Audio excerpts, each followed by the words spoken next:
I'm at Pigeon Key on the 7-mile bridge just west of Marathon, Vaca Key, and Boot Key, waiting on the Pigeon Key Express, the tourist train to bring tourists out to the island that I'm standing on right now.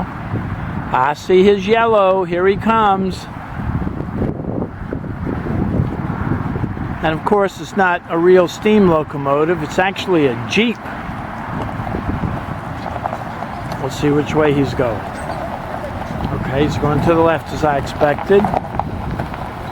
Bunch more tourists here. Everybody's waving to the cameraman.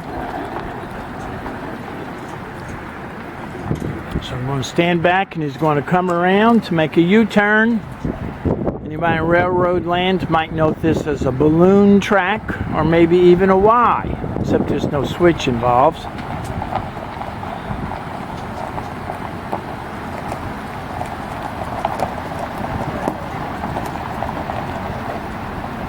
And he's landed. You don't hear the air brakes either, so he's got to go let all the tourists out.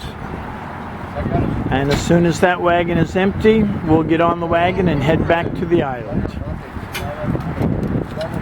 The other island.